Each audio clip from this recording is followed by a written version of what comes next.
a Roaring Fork Schools production. Hi, Dr. Rodriguez. Happy New Year. How are you today? Happy New Year. I'm doing well. How are you?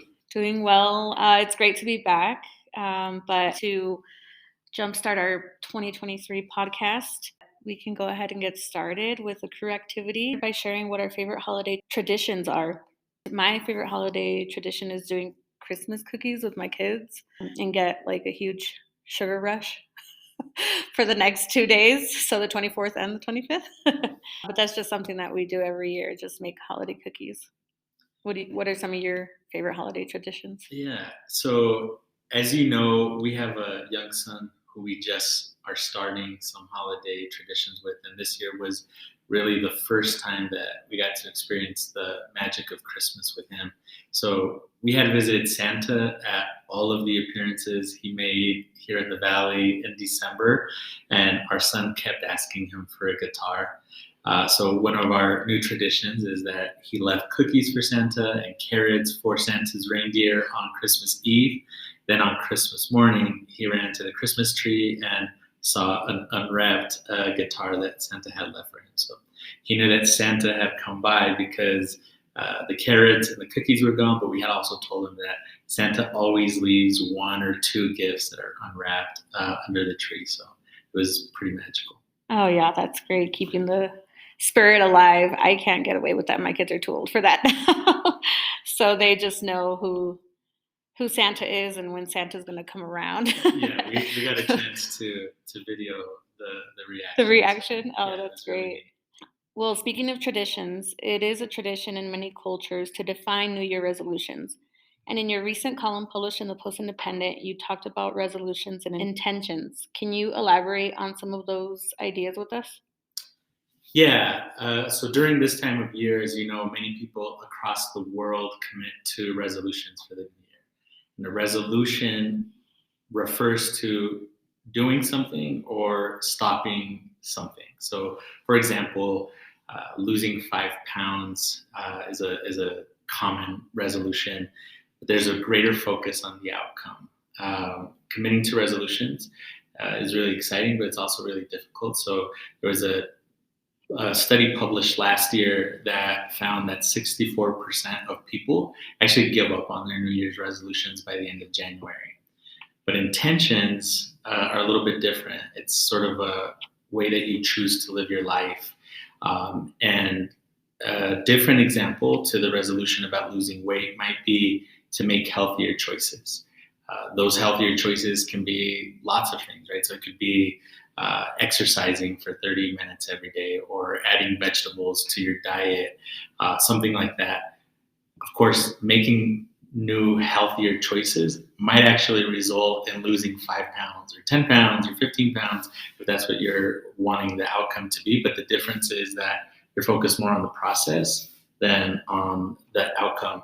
So I started this school year sharing that I had this intention for the entire school year to really listen and to learn. And so I've done that this first half of the year and plan to continue that intention the second half of the year to continue to listen and learn. But I also intend to share some of what I've learned so far with the board and with the public later this month, and also to share some of my recommendations based on things that I've learned. Well, since you're mentioning listening and learning, in your column, you also reflected on how you spent your time listening and learning from our schools and communities. Can you share a few things that you've learned from our schools? Yeah, so I've spent a lot of time trying to connect with parents, with community members, with staff, and with students. And a few of the things that I've learned is that we have a very caring and committed community that want the best for all of our students. As I've listened and learned, I've been really focused on hearing things that are working well that we need to preserve, but also trying to listen to things that maybe aren't working as well that we need to improve. One example of that is I've heard from students, from parents, from staff, that dual language programming that's offered at some of our schools, for example, is working well. And on the other hand, I've also heard from parents, students, and staff at schools that don't offer dual language programming, that there's a desire for those types of offerings to be expanded. And that doesn't necessarily mean that everyone wants dual language, but what I have heard pretty loud and clear is that everybody wants opportunities for multilingual learning. Well, thank you for sharing. That's inspiring to hear. And you did also share a few of the accomplishments from the first half of the year. Can you share some of those highlights as well? Yeah, I'm really proud that I've had the opportunity to visit each of our schools, including our 2 district authorized charter schools, multiple times this year. Of course, some more frequently than others, but all of those visits always give me the gift and the opportunity to listen and learn. And I've attended sporting events, celebrations of learning from capstones at high schools, including graduation ceremonies that happened this fall. And I've guest lectured in classrooms, observed teaching and learning, joined in on Halloween parades. But ultimately, I've spent a lot of good quality time with many students, staff, and parents. We also launched the Teacher Advisory Council, the Student Advisory Councils, and coffee chats with the community this year, and those have been really well attended and really insightful. I'm really excited that we were able to start our annual interest-based bargaining with our teachers in person for the first time this year since the pandemic had started. Those negotiations and agreements went virtual. We also refocused our school and district planning efforts through the state's UIP process. And lastly, we have spent a lot of time with our board, staff, and community in general, updating a lot of board policies, as well as passing historical resolutions, proclamations like the support for LGBTQA plus students and the Hispanic Heritage Proclamation. That sounds like a lot of work, but we appreciate you organizing all these events to get involved in our schools and our communities. But can you tell us a little bit more of what we can do as staff and students, parents, and even community members to continue sharing our thoughts and feedback to you or the district in general regarding what's working and what's not? Yeah, so first, I think I encourage students to connect with their advisory council representatives, and I meet with them monthly, and I think that's a good opportunity for them to give feedback. For teachers and staff in general at schools to connect with their teacher advisory council reps. And then for community and parents, would love to connect with you all during the coffee chats. We have those that they happen, I think, every 6 or so weeks. And I encourage folks to participate in those.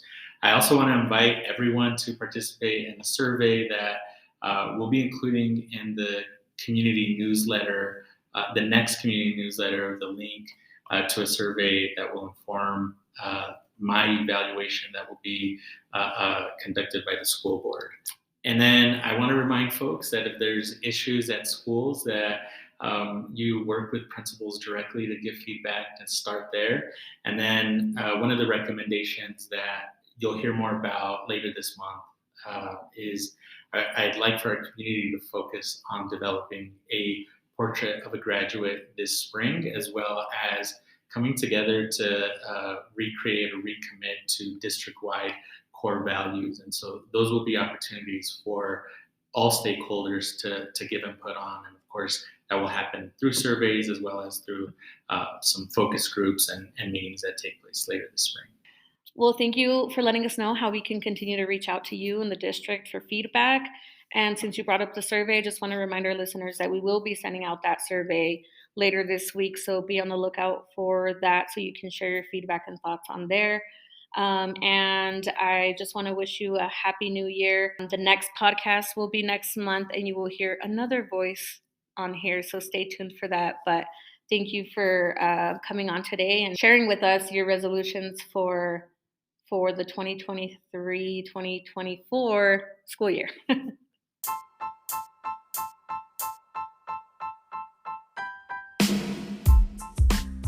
And a huge thank you and Happy New Year to all of our listeners. Make sure to check us out on social media. We are on Facebook, Instagram, Twitter, TikTok, and YouTube. If you have any questions or need more information, check out our website at www.rfsd.org. We will see you here again the first Friday of next month at 10 a.m.